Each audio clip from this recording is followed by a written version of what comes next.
नमस्कार, आप देख रहे हैं हल्ला बोल। आपके साथ मैं हूं अंजना ओम कश्यप। पाकिस्तान है कि मानता नहीं। जी हां, बार बार जैसे हिंदुस्तान को उकसा रहा है पाकिस्तान, बार बार ये जानते हुए कि थर्ड पार्टी से बातचीत के लिए हिंदुस्तान तैयार नहीं है, मिलता है अलगाववादी नेताओं से पाकिस्तान। और इसीलिए ये सवाल कि ये पाकिस्तान कब सुधरेगा, कब मानेगा। पाकिस्तान दिवस के समारोह में पाक उच्चायोग ने कश्मीरी अलगाववादियों को न्योता देकर एक नया विवाद खड़ा किया है। सवाल उठता है कि पाकिस्तान दिवस पर मसर्रत आलम जैसों को न्योता देने की क्या जरूरत थी। सवाल मोदी सरकार पर भी उठ रहे हैं कि पिछले कुछ महीनों की पाक नीति में बदलाव इतने सारे क्यों आ रहे हैं, कभी नरम कभी गरम। हालांकि सरकार ने साफ कर दिया है कि कश्मीर पर बातचीत में तीसरे किसी पक्ष की कोई गुंजाइश नहीं है।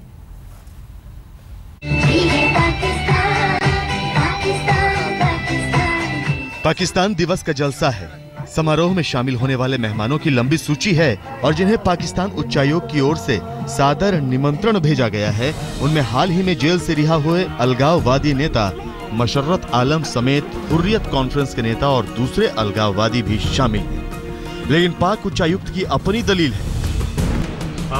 हालांकि मसर्रत आलम ने इस समारोह में शामिल होने से इनकार कर दिया क्योंकि उसकी अपनी व्यस्तताएं हैं। घाटी के अलगाववादी नेताओं का एक गुट पहले से दिल्ली में हाजिर है। हुर्रियत के उदारवादी गुट के प्रमुख मीर वाइज उमर फारूक ने उच्च स्तरीय प्रतिनिधि मंडल के साथ पाक उच्चायुक्त अब्दुल बासित से मुलाकात की। प्रतिनिधि मंडल से बातचीत के बाद उन्होंने पाक उच्चायुक्त से अकेले मिलकर विदेश सचिव स्तर की बातचीत के बारे में जानने की कोशिश की। पीडीपी सरकार के मंत्री इस मुलाकात को जायज ठहरा रहे हैं तो बीजेपी इसका विरोध कर रही है।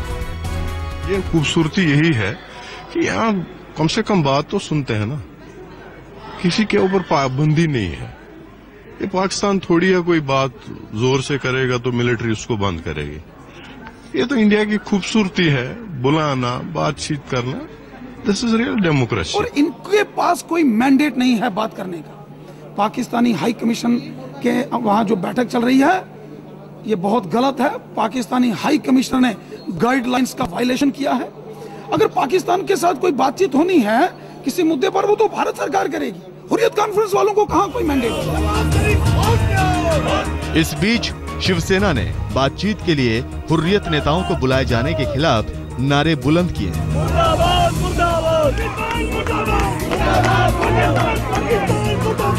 हालांकि खुद प्रधानमंत्री नरेंद्र मोदी मानते हैं कि बातचीत से ही बात बन सकती है।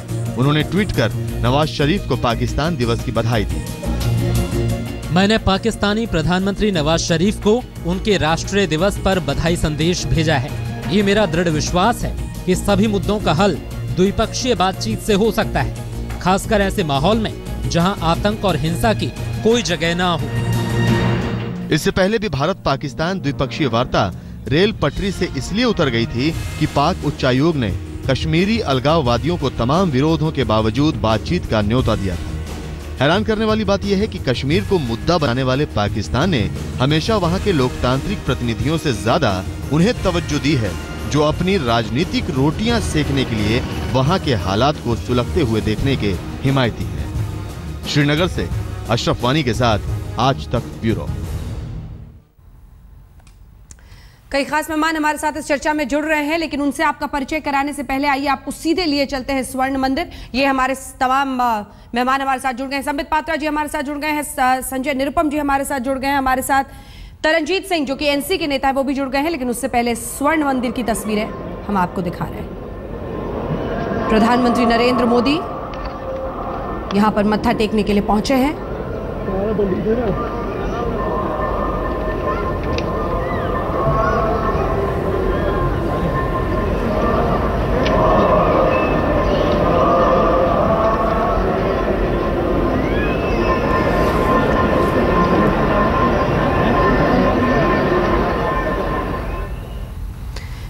तो हमने आपका परिचय करा दिया था। संबित पात्रा जी हमारे साथ, प्रवक्ता भारतीय जनता पार्टी के, संजय निरुपम जी जो कि जनरल सेक्रेटरी भी है महाराष्ट्र प्रदेश कांग्रेस कमेटी के, वो भी हमारे साथ जुड़ गए हैं। हमारे साथ तरनजीत सिंह जो कि नेता है नेशनल कॉन्फ्रेंस के, वो जुड़ गए हैं। और हमारे साथ आयशा इंदिरा भी जो कि दुख्तराने मिल्लत की हैं, वो हमारे साथ जुड़ गई हैं। इन सब से चर्चा की शुरुआत करेंगे, लेकिन सबसे पहले संबित पात्रा जी आपके पास आते हुए सवाल ये उठ रहा है कि आपने कहा था एक नया, एक बोल्ड, एक अलग स्क्रिप्ट लेकर आप आ रहे हैं हिंदुस्तान और पाकिस्तान की नीति में, लेकिन अभी तक कभी नरम, कभी गरम, कभी आपने शुरुआत की थी एक वक्त पर जब प्रधानमंत्री शपथ ले रहे थे तो नवाज शरीफ साहब को बुलाकर, और अब देखिए देखते देखते कहां पर पहुंच गए हैं। वो सरहद पर हमले कर रहे हैं, यहां पर हुर्रियत के नेताओं को पार्टी में बुलाकर खुलेआम एक तरह से वो चुनौती दे रहे हैं, और सरकार पर न जाने क्या कर रही है। देखिए अंजना जी, भारतीय जनता पार्टी और केंद्र सरकार के स्टैंड में किसी प्रकार का बदलाव नहीं है। कभी नरम कभी गरम वाली बात ही नहीं है। हमेशा से न आंख उठा के जीना, न आंख झुका के जीना, मगर आंख मिला के पाकिस्तान से बात करना, आंख मिला के जीना, यही हमारा लक्ष्य रहा है। और ये हमने प्रूव भी किया है। हमने मौका भी दिया पाकिस्तान को उस दिन जब प्रधानमंत्री नरेंद्र मोदी जी का स्वेरिंग इन सेरेमनी हो रहा था, और हमने द्विपक्षीय वार्ता कैंसिल भी किया इस आधार पर कि हमारे वार्निंग के बावजूद भी वो वार्ता से पहले सेपरेटिस्ट से मिलना चाहते थे। मगर आज जो है वो एक पार्टी में पुराना ये एक सिस्टम है कि जिस प्रकार से पाकिस्तान डे का एक पार्टी मनाया जा रहा है, उसमें वो किसी को भी न्योता दे सकते हैं। मगर इससे इनके इंटेंशन का भी पता चल रहा है। हम तो इसके पक्ष में नहीं है। भारत की सरकार ने और MEA ने स्पष्ट किया है कि there are no 3 stakeholders, there are only 2 stakeholders. फिर भी वो ये कर रहे हैं, स्टेक होल्डर हैं, फिर भी वो ये कर रहे हैं। एक सेकंड संबित पात्रा जी, एक सेकंड संबित पात्रा जी। देश के गृह मंत्री, और ये हमारे दर्शक भी सुने, देश के गृह मंत्री से जब इस बारे में आज पूछा गया है, जरा अपने दर्शकों को बताते हैं, दिखाते हैं। बार बार 3-3, 4-4 बार उनसे सवाल पूछे जाने के बाद भी वो इस पर चुप रहते हैं। इसका मतलब क्या है, पहले सुनिए।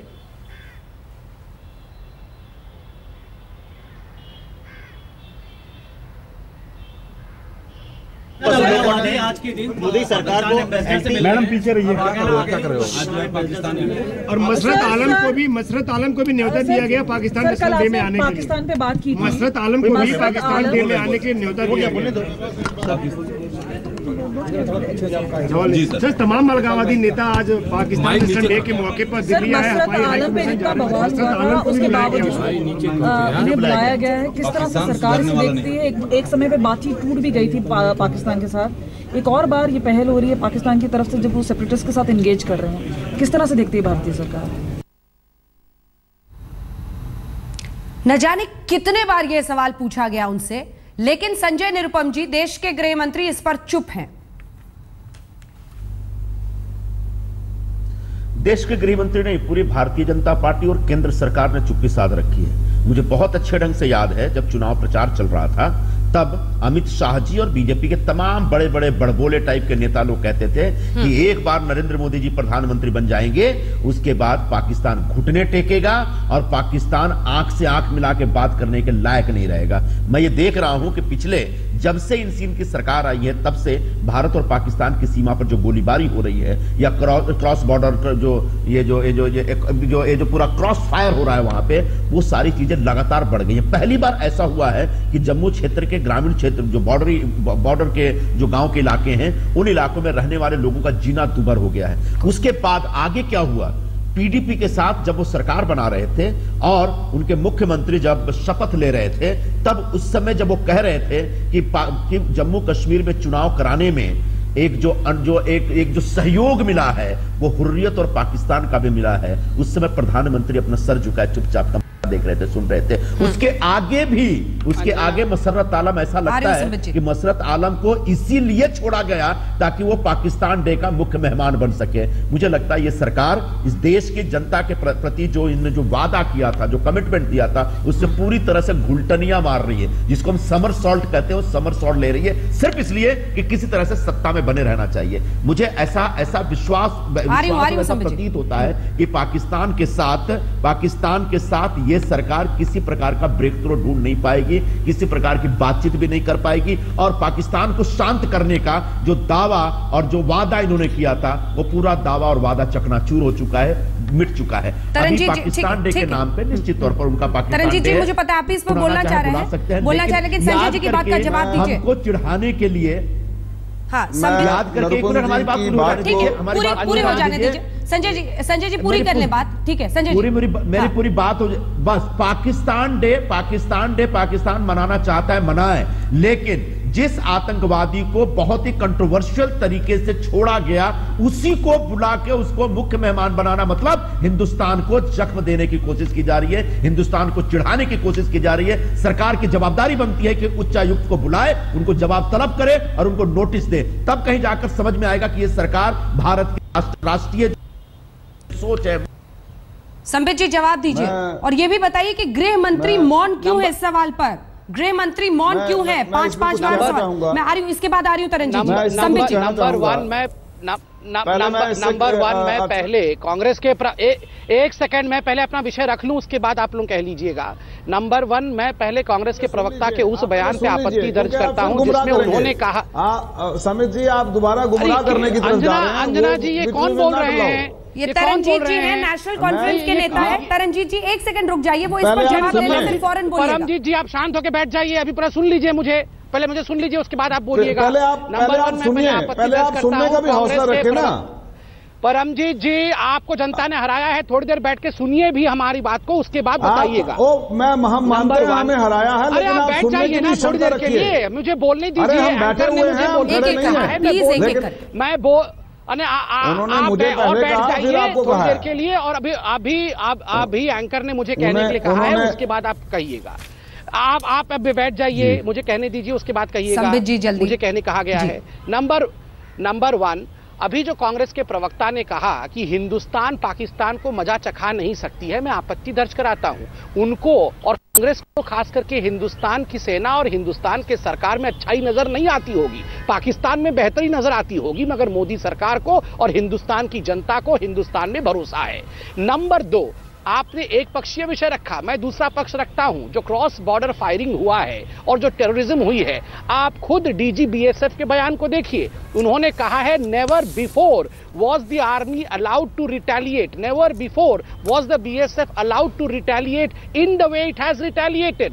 जिस प्रकार से इस बार रिटेलिएशन प्रत्युत्तर दिया है हिंदुस्तान की सेना ने, हिंदुस्तान के बीएसएफ ने, उससे पहले कांग्रेस की सरकार ने ऐसा प्रत्युत्तर देने का मौका ही नहीं दिया था। अंजना जी आप भी जानती हैं पाकिस्तान पात्रा साहब एक सेकंड, अरे आप क्या, अरे नेशनल कॉन्फ्रेंस, तरनजीत जी एक सेकंड, पात्रा साहब 11 अक्टूबर एक सेकंड के एंटी इंडिया रिजोल्यूशन पास कर रही थी। पात्रा जी आप देश की जनता को गुमराह कर रहे हैं। सुनिए मैं आपको आईना दिखाता हूँ, अरे नेशनल कॉन्फ्रेंस महोदय मैं आपको आईना दिखाता हूँ, आपको याद होगा किस प्रकार से आपने जम्मू कश्मीर असेंबली में आपने और कांग्रेस ने मिलकर एक इंडिया के खिलाफ रिजोल्यूशन पास किया था। आपने कहा था इंडिया एक सेकंड मुझे सबकी आवाज नीचे करनी पड़ेगी। और संबित पात्रा जी आपसे एक सेकंड, संबित पात्रा जी आप बात सुनिए, आप पुरानी बात दोहरा रहे हैं। 11 अक्टूबर को प्रधानमंत्री ने खुद कहा था 2014 में जब वो महाराष्ट्र में थे, उन्होंने कहा था कि हमने पाकिस्तान को मुंहतोड़ जवाब दे दिया है। उन्होंने बातचीत बंद की थी सेक्रेटरी लेवल की, जब पिछली बार हुर्रियत नेता मिले थे पाक एम्बेसी में जाकर। इस बार बाकायदा न्योते पर सारे गए हैं। और जो सवाल था संजय निरुपम का वो ये कि मसरत को भी उन्होंने इनविटेशन दिया है, क्या इसके बावजूद हमारा रुख वो रहेगा? इस पर आपका कोई जवाब नहीं आया। ब्रेक पर जाने का वक्त हो गया, लेकिन उससे पहले मैं जल्दी से एक बार आयशा इंद्रावी जी के पास जाना चाहती हूँ, दुख्तराने मिल्लत की वो है। आयशा जी आपको लगता है कि पाकिस्तान डे पर पाकिस्तान के न्योते पर जाना सही है? आपको नहीं लगता है कि ऐसे वक्त पर कम से कम देश के साथ खड़ा आप लोगों को होना जरूरी है? बातचीत की गुंजाइश हमेशा रहती है, लेकिन अलगाववादी विचारों को छोड़कर एक पूर्व अलगाववादी को बनाया गया है जम्मू कश्मीर सरकार में, लेकिन कश्मीर हिंदुस्तान का अंग है और लोकतंत्र में रहकर ही आपको बातचीत करनी होगी। आयशा जी देखिए, अंजना जी आप जो बात कर रही हैं कि कश्मीर हिंदुस्तान का अंग है, ये पिछले 68 ईयर्स से आप कहते आए हैं, लेकिन कश्मीरियों ने कभी कश्मीर को हिंदुस्तान का हिस्सा नहीं माना। क्या बात कर रही हैं आप? और कश्मीर कभी था नहीं हिंदुस्तान का हिस्सा। इसी कश्मीर में चुनाव हुआ है देख लीजिए और लोकतंत्र में चुनाव ही तय करता है कि लोग किधर है। वो चुनाव हिंदुस्तान के लिए नहीं हुआ। ये बिल्कुल गलत बयानी है। वो चुनाव हिंदुस्तान के लिए नहीं हुआ है। आप कश्मीर कभी हिंदुस्तान का हिस्सा था ही नहीं और न कभी रहेगा। आपको तो इस पैनल में रहने का अधिकार नहीं है। इंशाल्लाह पैनल में ये सब बोलने का अधिकार नहीं है। राइट ऑफ सेल्फ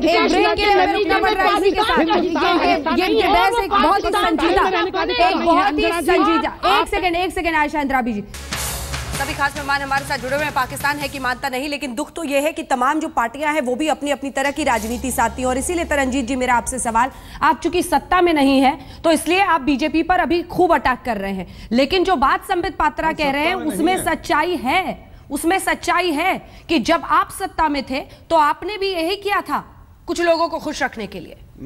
मैं इस पे रिस्पॉन्ड करना चाहूंगा। जो पहली बात तो ये है कि हम किसी भी वार्ता पे कभी खिलाफ नहीं है, हम इसके हकदार हैं। वार्ता होनी चाहिए, ये कभी टूटनी नहीं चाहिए, लेकिन ये बीजेपी के डबल स्टैंडर्ड है। हम ये कहना चाहते हैं, हमें किसी चीज से कोई एतराज नहीं है। बातचीत शुरू होनी चाहिए, बातचीत ही एक तरीका है। क्या फारूक साहब के टाइम से उमर साहब ने इसी चीज की बात को आगे बढ़ाने की बात करी है कि बातचीत ही एक जरिया है जिसके जरिए हमारे मुद्दे हल हो सकते हैं पाकिस्तान से। ठीक है, संबित जी इस पर रिस्पॉन्ड करना चाहते हैं। इन्होंने कहा, मैं निरुपम जी की बात को कहता हूं कि इन्होंने ऐलान किया था हम आर पार का युद्ध कर देंगे। पहले आर पार सुना, फिर इन्होंने कहा कि पाकिस्तान दोबारा कभी हिम्मत नहीं करेगा ये करने के लिए। उधर नवाज शरीफ जी शपथ समारोह में थे और पाकिस्तान पे बॉर्डर फायरिंग स्टार्ट हो गई। हिंदुस्तान ने क्रिकेट मैच जीता, पाकिस्तान हॉकी मैच जीता, चैंपियनशिप बनी, उस दिन दोबारा शुरू हुआ और उस दिन से आज तक हमले बंद नहीं हुए हैं। मसर्रत आलम को इनवाइट करने पे इनको बड़ा एतराज हो रहा है। दो लाइन में चूंकि वक्त ब्रेक का हो गया, ठीक है, वक्त ब्रेक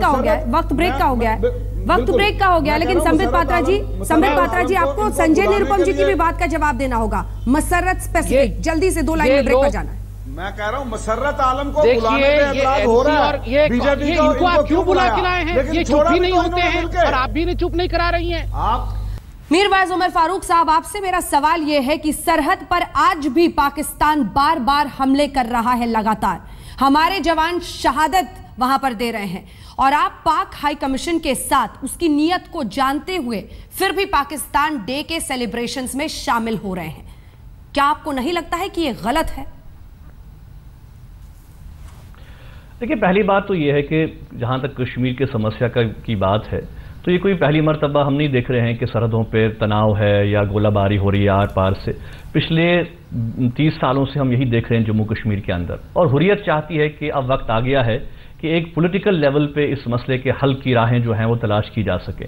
हमारा ये मानना है कि कश्मीर की जो समस्या है ये एक सियासी मसला है। इसका कोई हल जो है वो ताकत से नहीं निकल सकता, वायलेंस से नहीं निकल सकता। इसलिए हम ये महसूस करते हैं कि जो तमाम पक्ष हैं, भारत है, पाकिस्तान है, कश्मीर के लोग हैं, सबको मिल बैठ के कर कोई रास्ता इख्तियार करना है। और उसी कॉन्टेक्स्ट में हम यहाँ पे आए हैं और हम कोशिश कर रहे हैं कि यहाँ पे बातचीत हो। फारूक साहब, आपने मेरे सवाल का जवाब नहीं दिया। सबसे पहली बात, 70% से ज्यादा जम्मू कश्मीर के लोगों ने इस बार लोकतंत्र में भागीदारी अपनी दिखाई है, यानी वो लोकतंत्र का हिस्सा बनना चाहते हैं। दूसरी बात, हमने आपसे ये पूछा कि सरहद पर पाकिस्तान बार बार हमले कर रहा है, हमारे जवान वहां शहीद हो रहे हैं, आप फिर भी पाकिस्तान की पार्टी में शामिल हो रहे हैं, पाकिस्तान डे सेलिब्रेशंस में शामिल हो रहे हैं। जरा सा भी अफसोस आपके दिल में कहीं पर इस बात को लेकर है? ये पाकिस्तान को लेकर आप लोगों का दिल इतना ज्यादा क्यों मचलता है?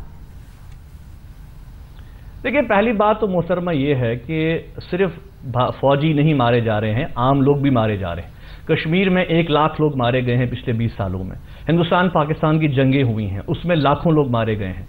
अगर हुर्रियत कोई रास्ता तलाश करना चाहती है जिसके लिए हम कोई इस मसले का हल तलाश करना चाहते हैं कि जंग ना हो, ये बंदूकें खामोश रहें, पॉलिटिकल प्रोसेस आगे चले, तो इसमें बुरी बात क्या है? ये कोई कश्मीर के मसले के हल की बात करना, पुरअमन तरीके से कोई हल की बात करना, ये तो मैं समझता हूं कि भारत के हित में भी है, पाकिस्तान के हित में भी है और हमारे हित में भी है। सर, जम्मू कश्मीर की जनता के आप रिप्रेजेंटेटिव हैं, ये कौन मानेगा? 70% से ज्यादा लोग वोट करके लिए इस बार पहुंचे थे।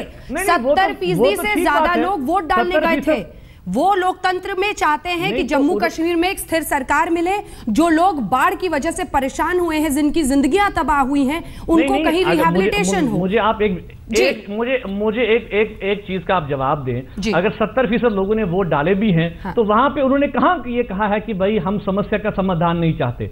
आपकी सरकार जो कश्मीर में आज है, मुफ्ती सईद साहब की, वो भी कहती है कि सड़क, बिजली, पानी का बड़ा मसला नहीं है, असल मसला कश्मीर के मसले का हल है। पाकिस्तान से बात हो, कश्मीरियों से बात हो, हुर्रियत से बात हो, नेशनल कॉन्फ्रेंस यही कहती है। जो लोग इलेक्शन लड़ रहे हैं, वो भी तो यही बात इतना क्यों मचलता है, ये समझा दीजिए। जो लोग वोट कर रहे हैं वो चाहते हैं वहां चुनी हुई सरकार चले, चुनी हुई सरकार चले। हुर्रियत का क्या स्टैंड है? हुर्रियत का क्या स्टैंड है साहब? जब वहां के लोग, आप वहां के लोगों को रिप्रेजेंट कैसे कर सकते हैं? ये स्टैंड है, नहीं, हुर्रियत का ये स्टैंड है कि भारत और पाकिस्तान के दरमियान तब तक दोस्ती नहीं हो सकती जब तक हम इस मसले का हल न ढूंढे, इस समस्या का समाधान न ढूंढे। ये तो आप कहते हैं क्योंकि समस्या के पैदा रहने में और हमेशा बने रहने में आपका फायदा है, इसलिए आप ये कहते हैं। वरना आप ये समझते हैं कि जम्मू कश्मीर के लोग जमहूरियत का हिस्सा बनना चाहते हैं। नहीं तो ठीक है ना, उनको कौन रोक रहा है? आपने इलेक्शन करवा लिए कश्मीर में, जमहूरियत आ गई आपकी, लेकिन प्रॉब्लम तो वही है, इशू तो वही है। आपके जमहूरी लोग ही ये कह रहे हैं कि भाई मसला हल करना है। पाकिस्तान पर इतना दिल क्यों मचलता है? आ गई पाकिस्तान पर इतना दिल क्यों मचलता है? क्योंकि देखिए, हम ये समझते हैं कि पाकिस्तान और भारत को मिलकर इस मसले का हल निकालना है, डायलॉग को आगे बढ़ना है, उसमें आपको कश्मीरियों को इन्वॉल्व करना है और आर पार के लोगों को इन्वॉल्व करना है। मैं एक ही तरफ की बात नहीं कर रहा हूं, बल्कि पाकिस्तान के जो ज़ेर इंतजाम कश्मीर है उसको भी आपको इसका हिस्सा बनाना है। जम्मू है, कश्मीर है, लद्दाख है, नॉर्दर्न एरियाज हैं, गिलगित बल्तिस्तान है। तो ये सारा जो मसला है इसका हल निकालना है। उसके लिए अगर राहें जो है वो तलाश करनी है, तो उसमें मुझे नहीं समझ आ रहा कि मीडिया इतना क्यों चिल्ला रहा है। आज आधी दिल्ली को उन्होंने, पाकिस्तान वालों ने बुलाया है, वहां पे डिप्लोमेट होंगे, वहां पे जो है वो हाई सोसाइटी के लोग होंगे, वहां पे मीडिया वाले होंगे, वहां पे गवर्नमेंट के भी लोग होंगे। तो हुर्रियत के जाने में क्यों परेशानी है? सिर्फ ये परेशानी है क्योंकि आप ये कहते हैं कि आप जम्मू कश्मीर के नुमाइंदे बन के बातचीत करने के लिए जा रहे हैं, जबकि हिंदुस्तान का लोकतंत्र, जम्मू कश्मीर की आधा से ज्यादा 70 से ज्यादा फीसदी आबादी ने बिल्कुल नकार दिया है अलगाववादी नेताओं को। वो जमहूरियत का हिस्सा बन रहे हैं, वो लोकतंत्र में शामिल हो रहे हैं। और अब मैं चाहती हूं कि बाकी मेहमान भी, संजय, निरुपम जी, अगर आप भी कोई सवाल करना चाहते हो बोले। कुल मिलाकर अब यही है, संबित पात्रा साहब आपके पास भी मैं आ रही हूं, कुल मिलाकर अब तस्वीर यह है कि लोगों ने वहां पर लोकतंत्र को गले लगाया है। वो अब अलगाववादी बातों को पीछे छोड़कर आगे बढ़ना चाहते हैं। निरुपम साहब,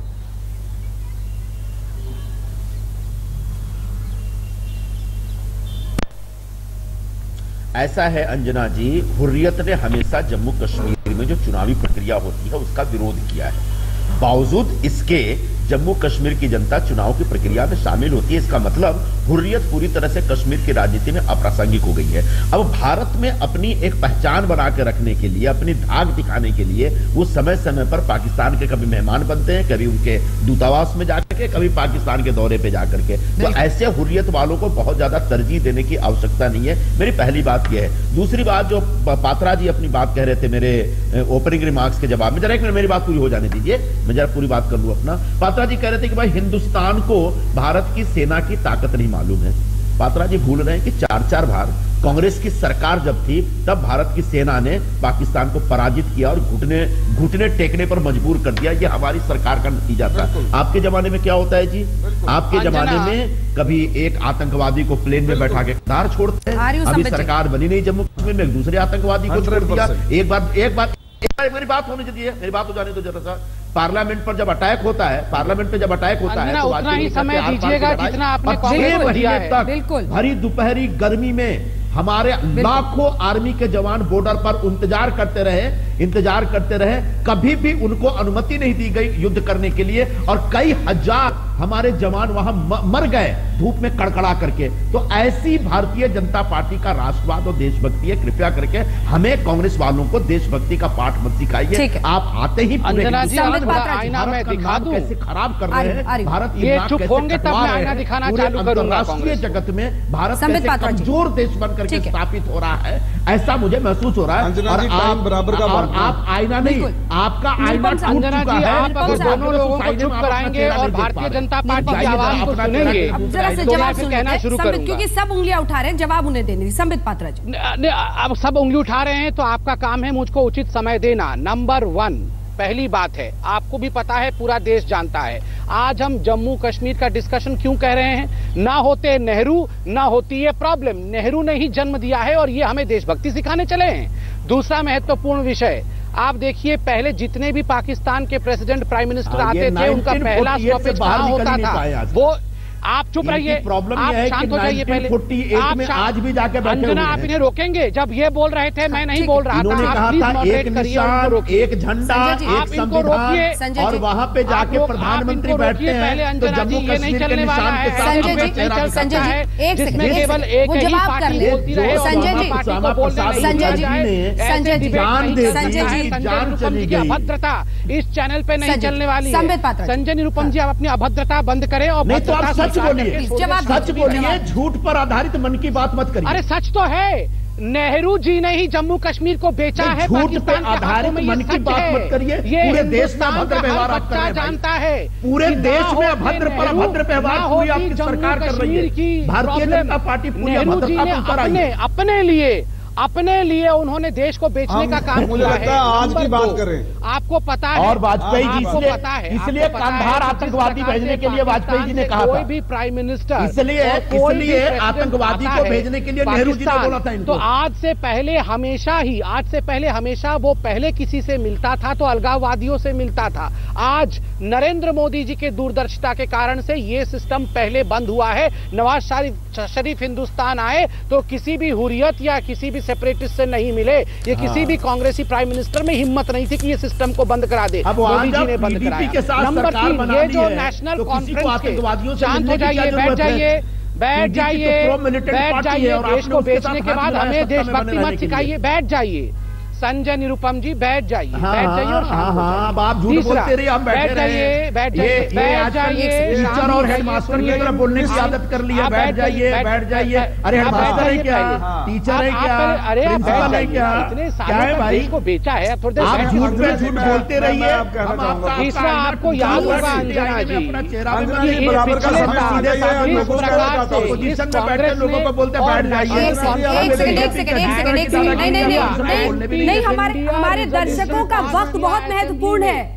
हमारे दर्शकों का वक्त बहुत महत्वपूर्ण है। मैं सबसे एक बार याद दिला दूं, प्लीज इधर उधर की बात मत कीजिए। संबित पात्रा जी, जवाब दीजिए। पिछली बार जब हुर्रियत नेताओं से एक सेकंड सर प्लीज, कॉन्फ्रेंस के इन लोगों ने मिलकर असेंबली में एंटी इंडिया रेजोल्यूशन पास किया था।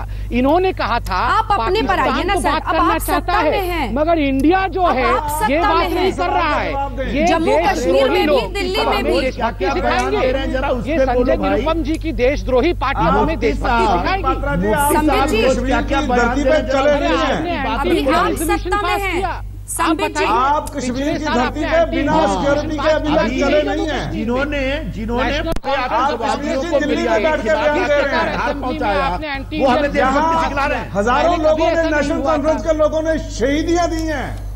इस संबित पात्रा जी, तरनजीत जी एक सेकंड जरा आवाज सबकी नीचे कर दी जाए ताकि संबित पात्रा जी सुन पाए। संबित पात्रा जी, पिछली बार जब अलगाववादी नेताओं से बात हुई, आपने सेक्रेटरी लेवल टॉक को बंद कर दिया था। इस बार क्या करेंगे? पाकिस्तान एक बार फिर से चुनौती दे रहा है, ये साफ हमारे दर्शक भी देख रहे हैं, पूरा देश देख रहा है। इस बार क्या कदम उठाएंगे आप? क्योंकि अब तो उन्होंने घुल के मसर्रत आलम तक को बुला लिया है। बिल्कुल अंजना जी, जवाब से तरनजीत जी प्लीज, तरनजीत जी प्लीज चुप रहिए, प्लीज तरनजीत जी। ये बीजेपी का करण जी, दोगलापन करण जी बैठ जाइए थोड़ी देर के लिए, सांस लीजिए। पाकिस्तान के हाथ अपने आप को बेचने के बाद इतना बोल रहे हैं करण जी, बताइए अंजना जी, ये करण जी को की आवाज ठीक से दर्शकों तक नहीं पहुंची। मैं चाहती हूँ संक्षिप्त में जवाब दें और नेहरू तक ना ले जाएं बात को। जो संजय निरुपम जी पूछ रहे हैं वो तत्कालीन है, अभी है। सत्ता में आप दिल्ली में भी हैं और जम्मू कश्मीर में भी गठबंधन की सरकार है। सवाल यह है कि पिछली बार ऐसा होने पर आपने सेक्रेटरी लेवल बातचीत बंद कर दी थी, इस बार क्या करेंगे? क्योंकि अब तो खुली चुनौती है।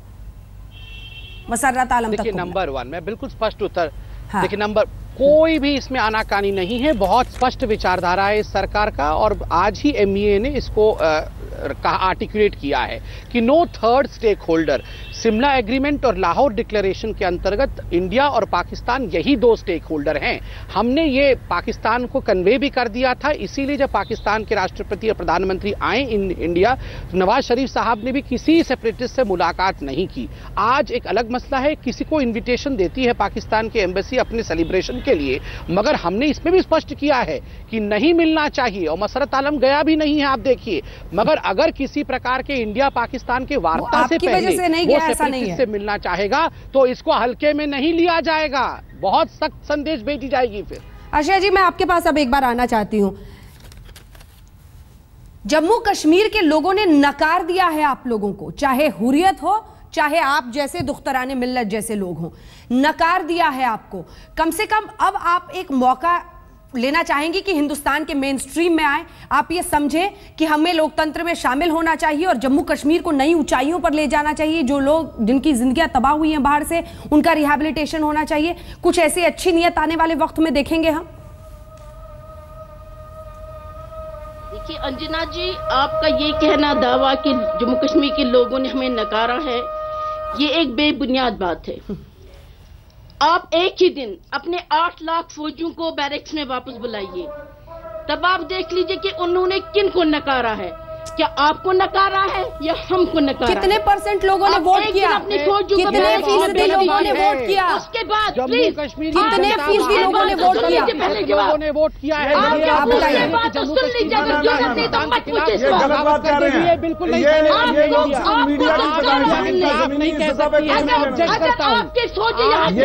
इनका जमीनी सतह पे कोई लेना देना नहीं है।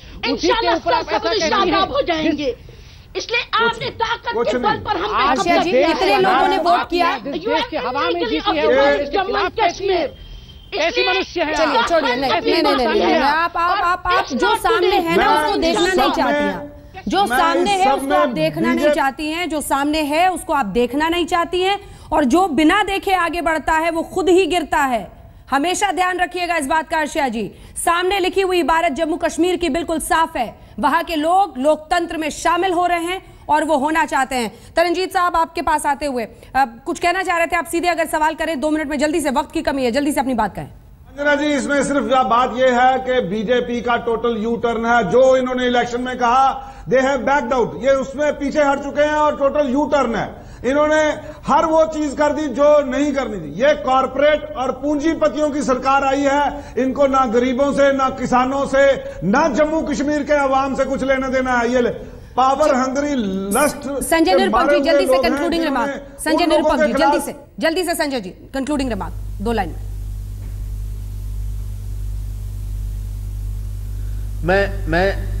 मैं जरा आखिरी बात कर दूं, और पूरे मैं गंभीरता से कह रहा हूं कि भारतीय जनता पार्टी और नरेंद्र मोदी से इस देश के लोगों ने बड़ी उम्मीद की थी पाकिस्तान के संदर्भ में या देशभक्ति के मानदंड को ऊंचा करने के संदर्भ में। दुर्भाग्यवश पिछले 9 महीने 10 महीने का अनुभव यह है कि हर मोर्चे पे बीजेपी की सरकार फेल हुई। अब ठीक है, जब हम आरोप लगाते, बहुत सारे आवाज में कुछ प्रॉब्लम आ रही है संजय जी आपकी, लेकिन कुल मिलाकर कह रहे हैं कि जिस तरह की उम्मीदें थी जब बीजेपी सरकार से, उस पर 2 लाइन में इसका जवाब, फिर ब्रेक पर जाना है। जल्दी से संबित पात्रा जी।